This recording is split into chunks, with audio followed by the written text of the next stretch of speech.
Hello and welcome in our German adjective series.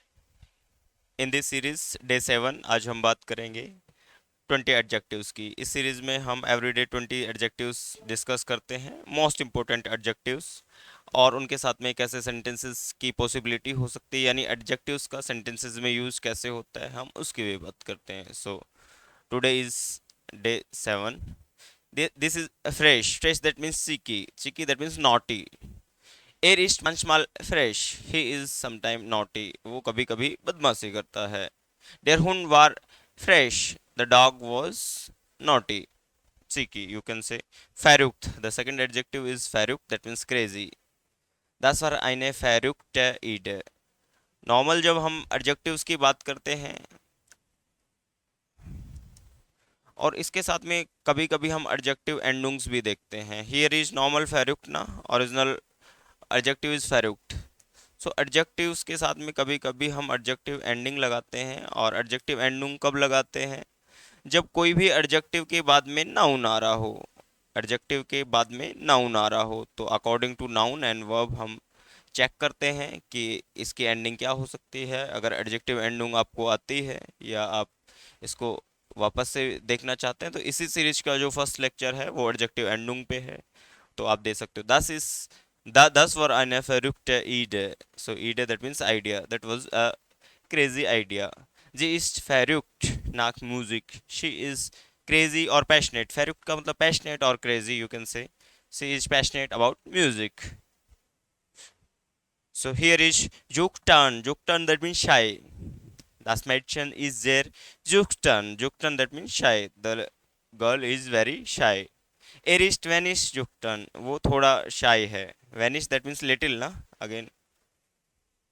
फ्लैशिश that means hard working. जी इज eine fleißige Studentin. She is a hard working student. And एयर arbeitet fleißig, he is working hard. अब यहाँ पे ये normal आ गया ना फ्लाइसिस, और यहाँ पे फ्लाइसी आया है, और ये इसमें डिफरेंस क्या है? क्योंकि जब भी एडजेक्टिव के बाद में नाउन आएगा तो अकॉर्डिंग टू नाउन एडजेक्टिव की एंडिंग डिसाइड होती है। Understand? So here is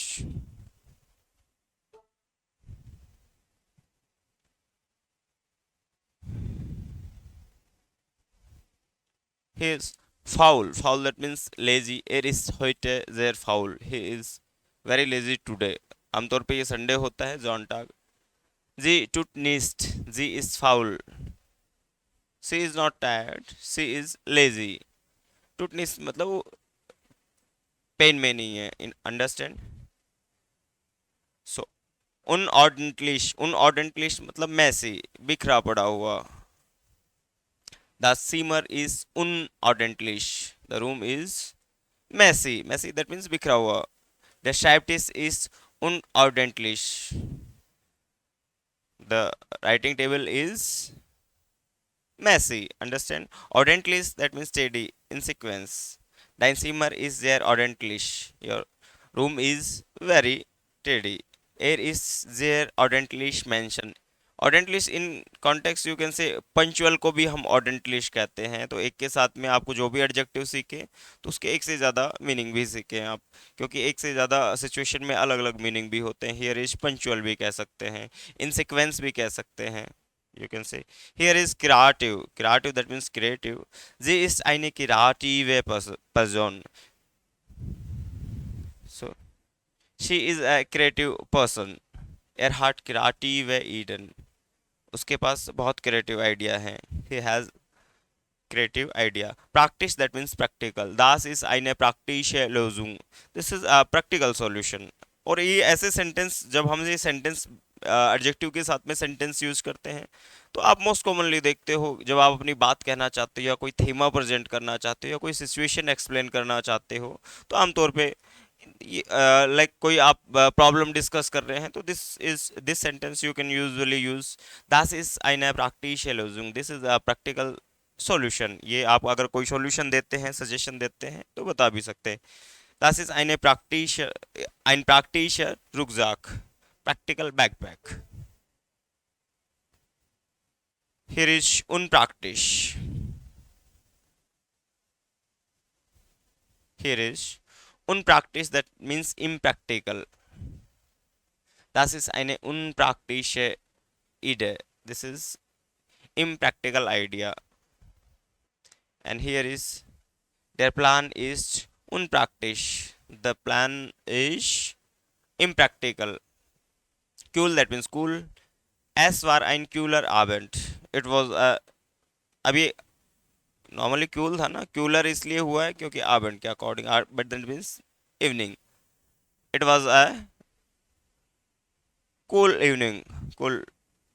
warm, that means warm. Deity is warm, चाय गर्म है. दस वाट वेटर इज होइटे वार्म. जब आपको वेदर बताना होता हो है तो आप बताते हैं. आमतौर पे क्वेश्चन कोई पूछता है आपसे, वी इज दास वेटर होइटे, यू कैन आंसर. अगर किसी ने पूछ लिया, आमतौर पे जब हम किसी से बात करते हैं या another city, another state, another country में किसी पर्सन से बात करते हैं, तो आपके यहाँ वेदर कैसा है आमतौर पे हम पूछते हैं. सो द स्वेटर इज होइटे वार्म, तो आप बता सकते हैं द क्वेश्चन इज वी फील,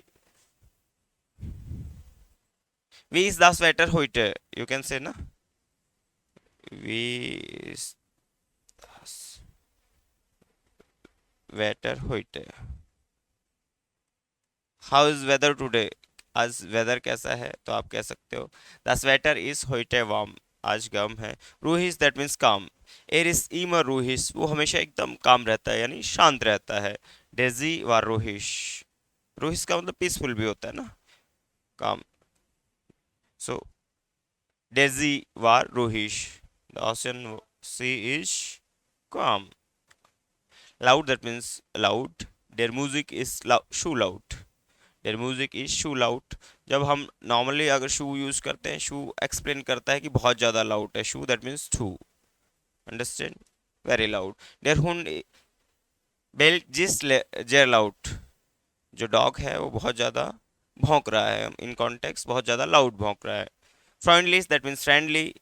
जी इज ईमर फ्रेंडली, शी इज ऑलवेज फ्रेंडली. एर वार फ्रेंडली शू मियर, वो मेरे लिए बहुत फ्रेंडली था, अंडरस्टैंड. जेल्फ्सबेव्युस्ट मीन्स कॉन्फिडेंट. जेल्फ्सबेव्युस्ट इंपॉर्टेंट है, याद रखें. आप अच्छे लेवल के एडजेक्टिव्स जब आप B1 का एग्जाम देते हैं, B2 का देते हैं, A2 का देते हैं, सो जिस भी लेवल की आप जर्मन लैंग्वेज का एग्जाम देते हैं तो उस लेवल के आप एडजेक्टिव्स भी यूज करें, अंडरस्टैंड. सो अच्छे एडजेक्टिव्स करने से आपके राइटिंग स्पीकिंग में मार्क्स डेफिनेटली बहुत अच्छे होते हैं. जी इज देयर जेल्ब्यूस्ट, she is very confident, understand. Er spricht selbstbewusst. He speak confidently. Understand? Unsicher, that means uncertain, unsure. Sie fühlt sich unsicher. Sie fühlt sich unsicher. The verb is here fühlen, na? Reflexive verb. This fühlen verb. She feel unsafe. Oh, sorry, unsure. She feel herself unsure. Er ist unsicher in seiner Entschuldigung. He is unsure in his suggestion, you can say opinion, suggestion, excuse.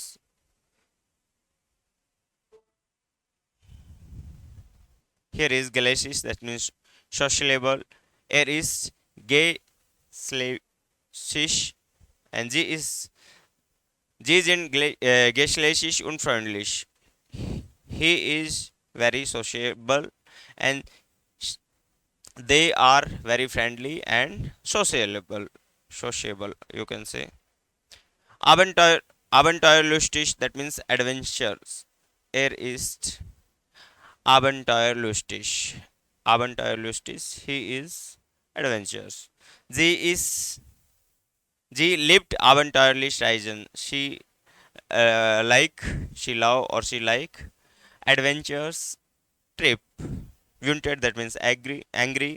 Er ist wünstet auf mich. He is angry on me. She is there wünstet. She is very angry. She was very angry. Varna. So adjectives आपको आने चाहिए, और at least जो आप ये series देख रहे हैं, हम रॉस इन एवरी क्लास हम 20 एडजेक्टिव्स की बात करते हैं और उनके सेंटेंसेस की भी बात करते हैं. अगर ये वीडियो सीरीज आप कंटिन्यू देख रहे हैं तो आप एडजेक्टिव एंडुंग अगर देखना चाहते हैं, एडजेक्टिव एंडुंग इसी सीरीज का फर्स्ट लेक्चर है, वो भी देख सकते हैं। और अगर आपके लिए वीडियोस यूजफुल हो रही हैं तो आप कंटिन्यू देखें, और भी जो आपके फ्रेंड हैं जर्मन सीखते हैं उनको भी हेल्प मिल सके इसके लिए आप इसको शेयर भी कर सकते हैं। आज के लिए इतना ही, मिलते हैं नेक्स्ट क्लास। auf Wiedersehen।